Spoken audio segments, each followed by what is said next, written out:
Good evening, everyone. Welcome back once again.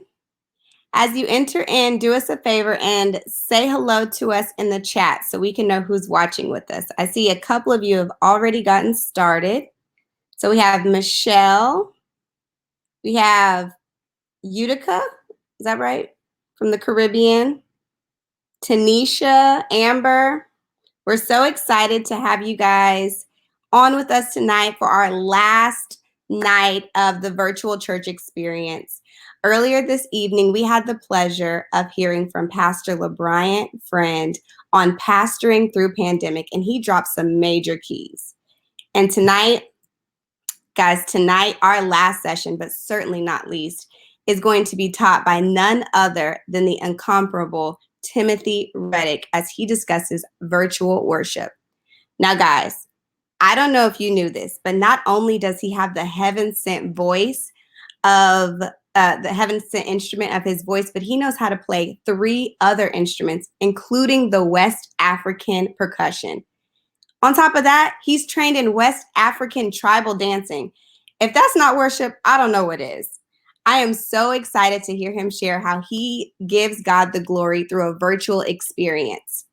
So at the end of our session tonight, you guys are going to have the opportunity to ask him some questions that he can answer, anything ministry related, anything virtual worship related, and we're going to do our best to get those to you. So without further ado, Tim, I think we're ready for you.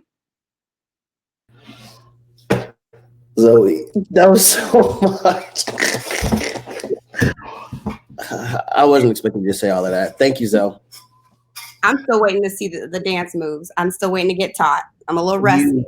Taught, yes. Dance, you have to be waiting for a little while, I think.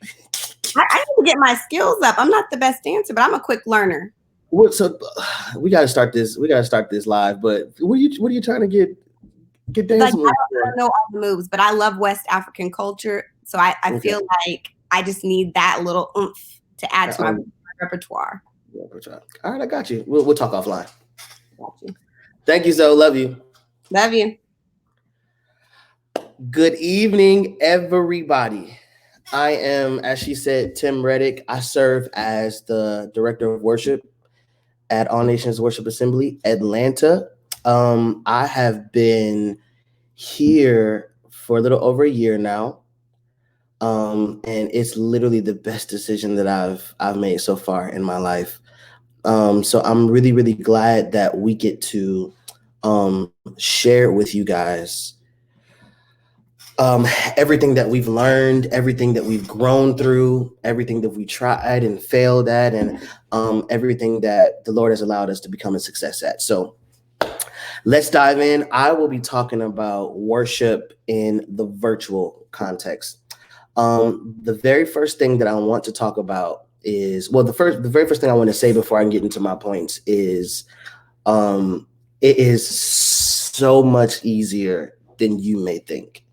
There's just some points that I've actually learned during this season, during COVID-19, some things that I was actually stretched and had to grow through. And I really, really believe that it's going to help you. But I just wanted to just take the pressure off and tell you that it's really, really not that hard. It's going to be dope. So I'm going to give you some very, very practical things. The first thing, I stole this from Chandler. I stole it from Justin. I believe Justin said it. Presence over production. All right. Let's dive into that. So what that means for my section of the ministry of the church is we definitely strive to be excellent in everything that we do, everything that we deliver, everything that people will see. We have to remind ourselves, especially in this season, we've been geared more towards perfecting what people see online. I know, like in church, we could just kind of, the service can get away from us and we can just go and, prophesy and flow and scream, squall, and snap. But, it may not always translate well on stream. So this has given us a chance to perfect what we deliver stream wise. Okay. But what I have learned through this is sometimes, and I'm going to circle back and talk about like some more practical things to how you can prepare and all that type of stuff. But as of for right now, what people lose for the sake of quality sometimes, and for the sake of excellence, sometimes we lose presence. Just kind of the pressure of being accurate, the pressure of, people are going to see this, and there's no audience here, so it's just like all stream. So everything that anybody's going to get is what you deliver right here, right now, especially if you're going live. And we can kind of lose our original intent. It's worship, guys. It's worship. And I really, really believe, thank you.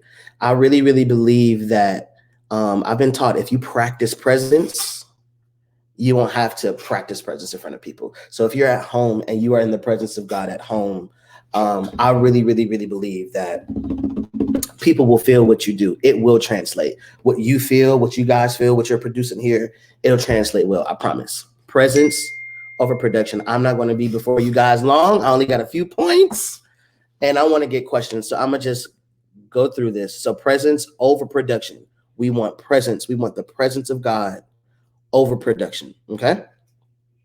Next is presence over performance. What this has done for our team, especially the singers, our praise team. This has really pushed, I'll say us, because when we're in a live setting, we can be pushed by the people, especially if you have a radical church like ours, if you have a worship-friendly church like ours, a prophetic house like ours. Our church talks back, like they'll get with you. So it can kind of push us into like this super duper moment. And if you aren't mature enough as a worship leader, or even as a musician or singer, that moment, that adrenaline, that, the people like singing at you and screaming at you, it'll kind of push you to kind of maybe overdo it sometimes. So what this has taught us is without people there, without anybody to cheer you on, without any audience, the only audience we need, the only audience we really have is the Lord. Especially right there in that, like while we're recording, whether it's live or pre-recorded, it has pushed us to move heaven first, not people, not, whoever, but it has pushed us to move heaven first. And when heaven is moved, heaven will move God's people. I really, really believe that. So presence over performance. That's what we really, really, really want. We want God's presence over applauses and accolades and people shouting back. Because even if, that's a sad misconception. People think just because they're like, people are screaming back at you, that you're being effective, but that's not always the case.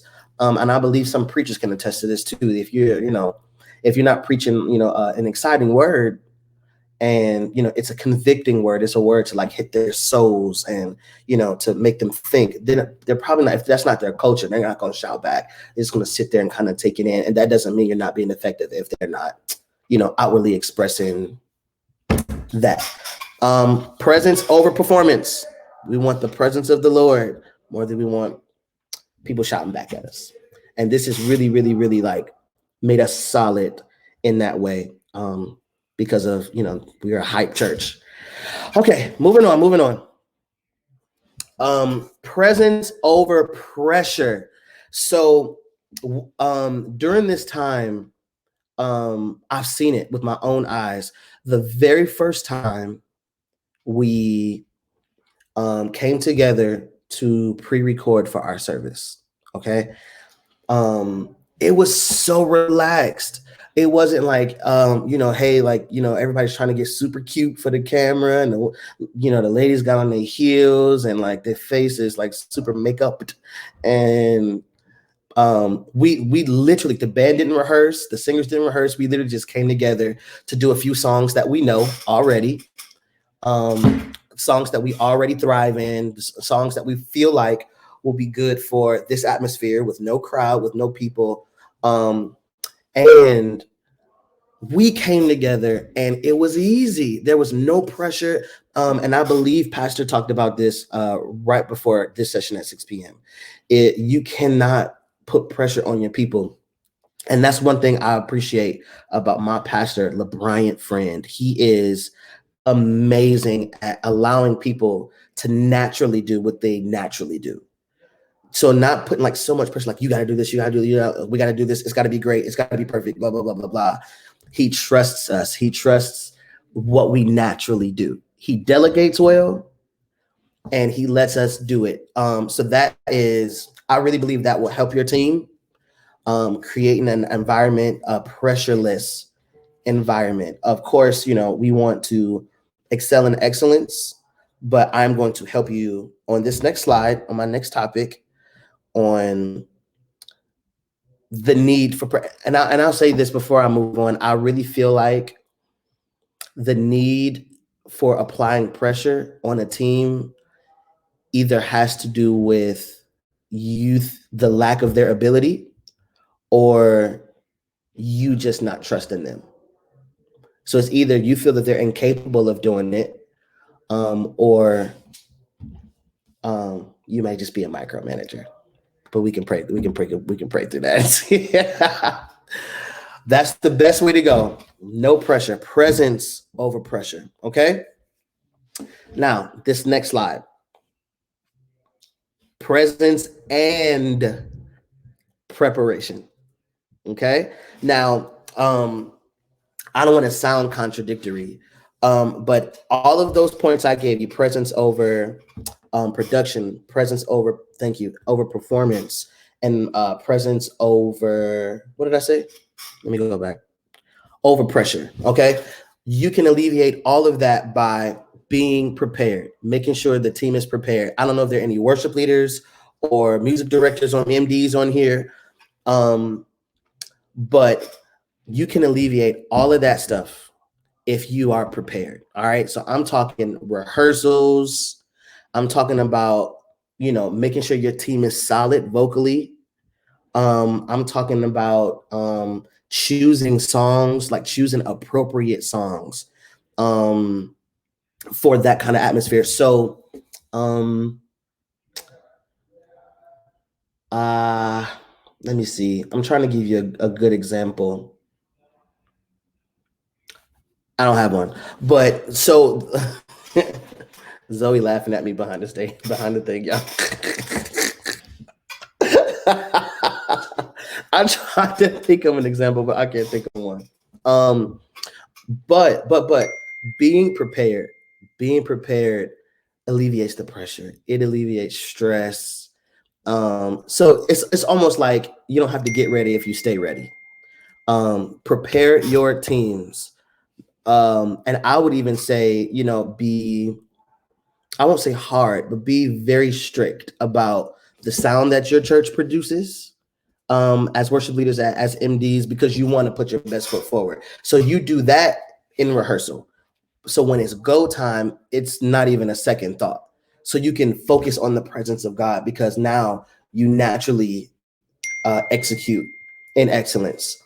Presence and preparation. Some other practical things that I didn't put down, that I want to share with you guys as far as virtual worship. What we do is we don't go live anymore. What we do is we pre-record on, I think, Thursdays and probably Wednesdays now. But it gives us time to record what we want to do. And what we do is we don't just video record it. We bring in a sound guy who has his own like mixing information. So it's literally like a small live recording, just without people. So everything that we do, every voice, every instrument, the keyboard, the bass, the lead guitar, acoustic, and even the drums. And I'm talking every piece. The snare has its own mic. Each tom has its own mic. Overhead mics for the cymbals. And literally record it like a live recording. So when it comes for Sunday, it's been mixed, it's been edited, it's been mastered, it's been videoed.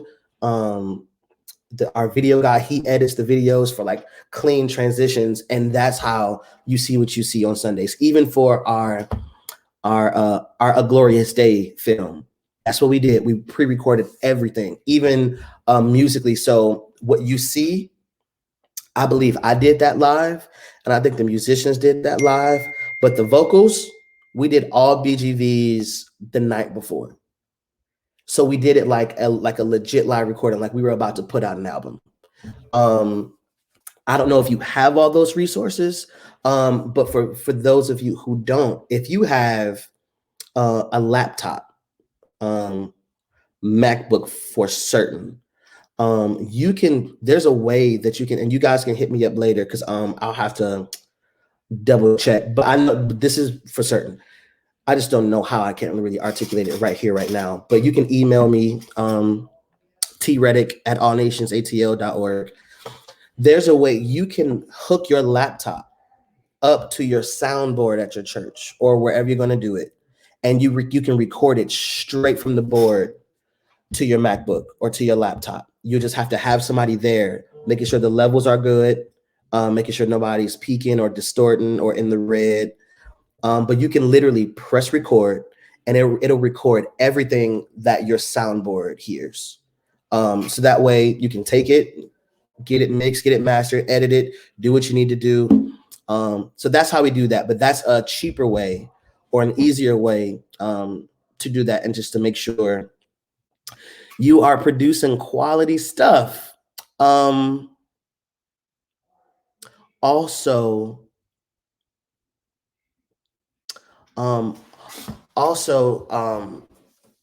just being completely honest with you, also, when you pre-record, it also takes the pressure off of being perfect.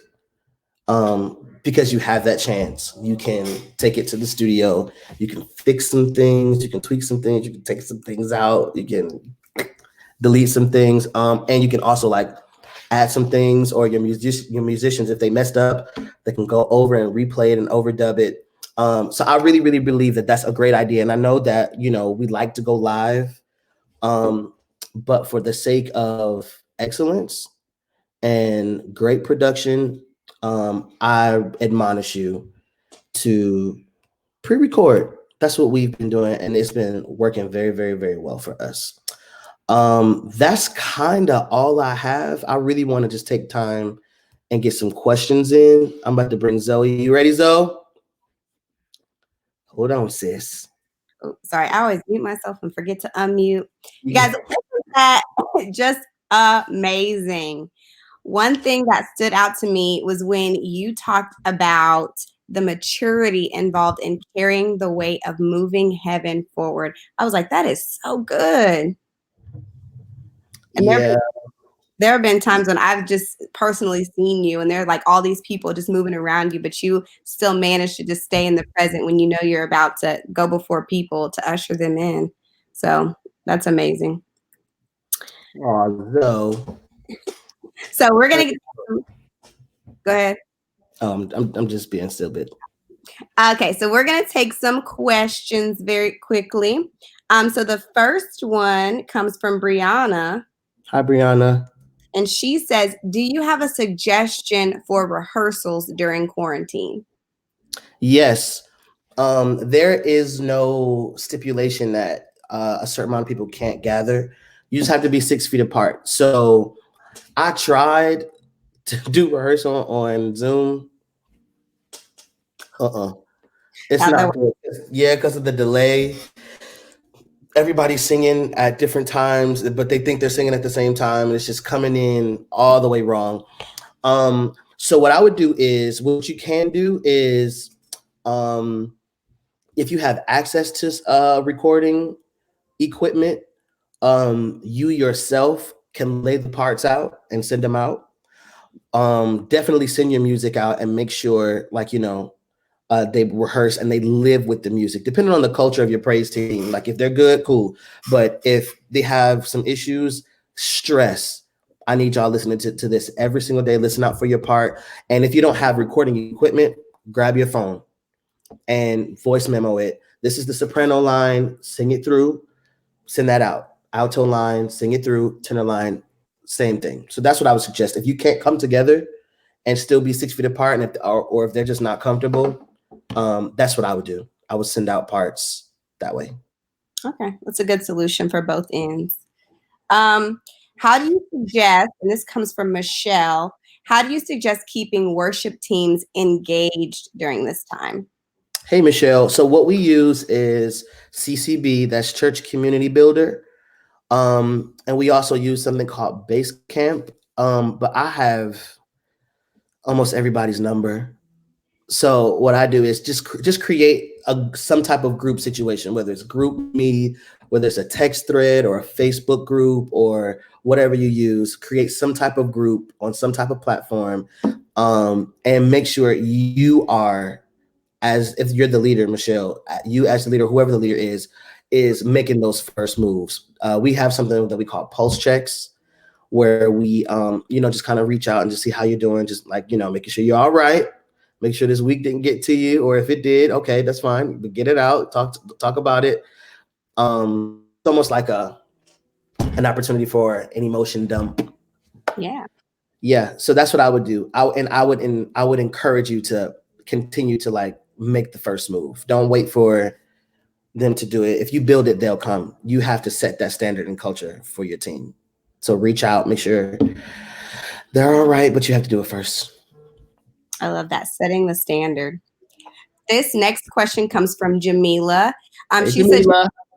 she said she is new to worship leadership, so she wants to Okay. know some advice you might give to someone trying to build up the ministry virtually, which probably kind of aligns with engaging your teams. But if you have anything extra. Oh, absolutely. So what you have to do is just be intentional about how you reach out. So if it's not just a post check, you are literally setting culture for your team. So I would do devotionals with your team weekly. Maybe like every Tuesday night or every Friday night, whichever, and download Zoom, get you a Zoom call, and every week sit with your team and be intentional about pouring into them spiritually, and then pouring into them as far as the team. What do you expect? This is what I need from the team. This is what I need you listening to. Even like, character things, maybe about, like what they post on social media, encouraging them to do their own Devo, to be a worshiper before they hit the platform. Yeah, that's what I would do. It's just be very intentional, and you have to do it consistently. So be consistent and very intentional about how you pour and what you pour to your team in this season, into your team. That's good. The next question is from Amy. So what is the best way? So we've talked a little bit about growing ministry from a virtual standpoint, but in the midst of growing ministry, how do you maintain excellence and keeping excellence a priority in the midst of like the building stages? Excellence is not an overnight thing. Excellence has to be groomed. It has to be taught. You have to grow to a place of excellence, especially if you're just learning, you're just coming into this. And um, with most ministries, the praise team is a group of people who sing, but it's mostly like they're reasonable service. So like most churches don't have like these crazy good singers who already know how to harmonize and who already know um, how to blend and all of that. So I'm very sensitive to that. What you have to do is take the time. You just got to take the time, and you just have to grow, and it's okay. It's 100% okay. Nobody is Beyonce out here. Ain't nobody Kim Burrell or You know what I'm saying? Like, most teams, I would say 95% of worship, maybe probably more than that, of worship teams in churches all across the world um, have singers who need help and who need growth. So I would just take that time. What I do is I'm like anybody on our team would tell you, I love being nice to people. I love loving on people but when it comes to work, when it comes to this, I don't accept. Yeah. I don't accept slack. So what I do is like, not every rehearsal because we've kind of graduated, but scales, make sure they do scales. If you and your musicians, but this is virtual. I'm talking church now. Yeah. Um, but even virtually, a trick that I do is have them. You can go on YouTube and you can type in PAD, and just pick a key, maybe G or A or C or D. Okay. And what I do is there's a pad that just holds. So it's, the whole time, right? And I would say maybe tell them to take maybe 10 to 15 minutes, maybe 3 times a week, and sing those notes and tell them to listen for if they're sharp, flat, tell them to sing right, like hold it as long as they can, take a deep breath and hold that note and tell them to match that note. Exactly. What that does is that works on breathing, that works on training their ear, and it works on their pitch. And that's something that you can do virtually with your team as well. Or you can just kind of create a curriculum and send that out to your team as well. And just check up and make sure, like, they're doing it just to make sure they're strengthening themselves as singers. And that'll help with the sound of excellence when you guys come together. Tanisha wants to know, and so she wants to know, are there any resources that you're aware of that can be used when there's not a worship team in place, but you could still implement that as part of the service that could be used digitally or online? Yeah. If I think I'm hearing you correctly, um, there is something called multitracks.com. MULTI tracks TRACKS.com. Multitracks, you can literally go in and buy songs, and you have the option to take out the lead vocal. You can take out the background or leave the background in. You have the whole band, or if your church, if you have you the worship leader, your singing team, you have a keyboard player and a bass and a drummer, you can take all of that out. You can take out the keys, the bass, the drums. You can leave in the guitar. You can leave in the bells and the fancy stuff and strings and all of that. I know a lot of churches use multi-tracks, or a lot of these songs are on YouTube. You type in the song or Google it, type in the song and click and type in instrumental, and they should come up. But a more efficient way to do that would be multitracks.com. So guys, we're going to take maybe like one or two more questions. Again, if you did not get your question answered tonight, we're going to ask that you email admin@allnationsatl.org so that we can get resources to you and we can get your questions answered. The next question is, you mentioned presence in all of your points. How would you explain practicing the presence? At home. It starts at home, especially for the worship leader. You cannot lead people into a place of worship that you have not been in already. That's like me trying to, walk Zoe, take her by the hand and walk her to a place up the street that I've never been to. You have to navigate those waters before you hit the platform, and even in rehearsal. I can tell you for certain that there have been many a times in our rehearsals that we just like black out and just go completely up because of our love for his presence already.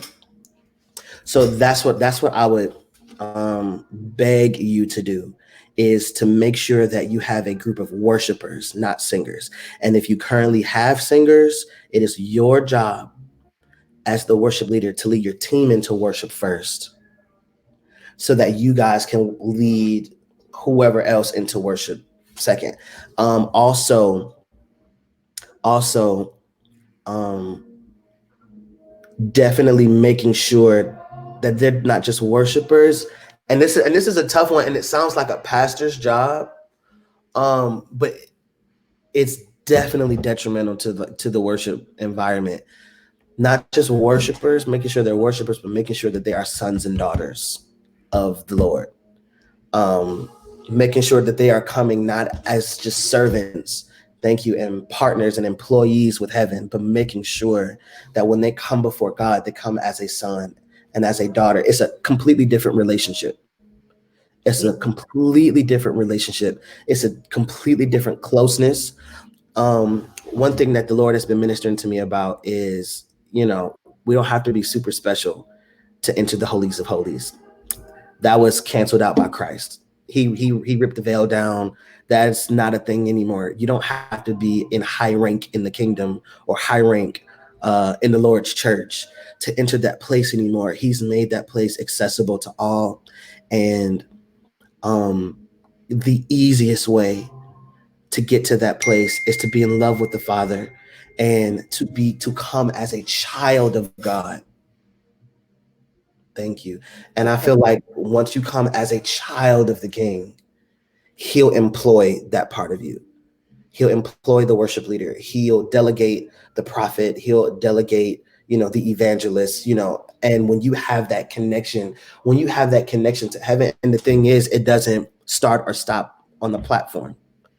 When you have that connection to heaven, like, it's a connection, period, whether you're at church or not. When you're at a restaurant, when this COVID stuff is lifted, and you can feel the Holy Spirit, nudging you to minister to your waitress, or to pay for this table, or, what I'm saying, to check on somebody. So when you hit the platform, it's literally God hearing from his sons and daughters again. Not like, okay, like we're leading worship and this is a voice that's unfamiliar to heaven now. No. When you hit the platform, heaven is familiar with your voice.